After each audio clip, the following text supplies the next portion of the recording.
பஹல்காமில் நடைபெற்ற தீவிரவாத தாக்குதல் மிகவும் கொடூரமானது என்று இபிஎஸ் தெரிவித்திருக்கிறார்.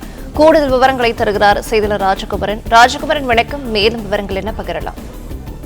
தமிழ்நாடு சட்டப்பேரவையில் கேள்வி நேரத்திற்கு பிறகு அவசர பொது முக்கியத்துவம் வாய்ந்த நிகழ்வில் பங்கேற்று பேசியிருந்த முதலமைச்சர் பஹல்காம் துப்பாக்கிச்சூடு சம்பவம் தொடர்பாக குறிப்பிட்டு பேசியிருந்தார்.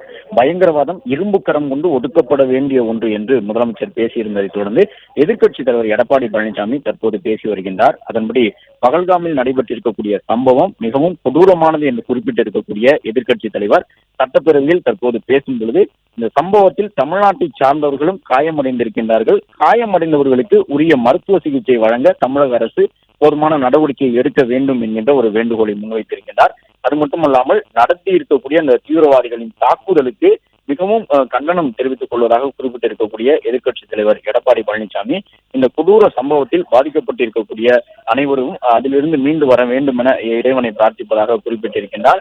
பஹல்காமில் நடைபெற்ற தீவிரவாத தாக்குதல் சம்பவம் மிகவும் கொடூரமானது என்று குறிப்பிட்டிருக்கக்கூடிய அவர், இந்த தாக்குதல் சம்பவத்தின் பின்னணியில் இருக்கக்கூடிய அந்த தீவிரவாதிகள் செய்தது மிகவும் கொடூரமான ஒரு செயல் என்பதை கண்டிப்பதாகவும் குறிப்பிட்டிருக்கின்றார். 3 மணி அளவில் நேற்று இந்த சம்பவம் நடைபெற்றிருந்தது என்பதையெல்லாம் சுட்டிக்காட்டியிருக்கக்கூடிய அவர், கண்மூடித்தனமான துப்பாக்கிச்சூடு நடைபெற்றிருக்கின்றது.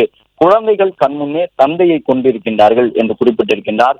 மனைவியின் கண்முன் கணவனை கொண்டிருக்கின்றார்கள் என்பதையும் எடப்பாடி பழனிசாமி அவர்கள் குறிப்பிட்டு எதிர்க்கட்சித் தலைவர் தன்னுடைய உரையிலே இந்த கொடூரமான தாக்குதலுக்கு கடும் கண்டனம் தெரிவித்துக் கொள்வதாகவும், தமிழகத்தை சார்ந்தவர்களும் இந்த தாக்குதல் சம்பவத்திலே துப்பாக்கிச் சூட்டிலே காயமடைந்திருப்பதாக முதலமைச்சர் கூறியுள்ள நிலையில் அவர்களுக்கு உரிய சிகிச்சையை அளிக்க தமிழக அரசு நடவடிக்கை எடுக்க வேண்டும் என்பதையும் தன்னுடைய கருத்தாக தற்போது பதிவு செய்திருக்கின்றார். பிளே ஸ்டோர் மற்றும் ஆப் ஸ்டோரில் இருந்து பாலிமர் செயலியை QR கோடு மூலம் பதிவிறக்கம் செய்யுங்கள். செய்திகளை உடனுக்குடன் பெறுங்கள்.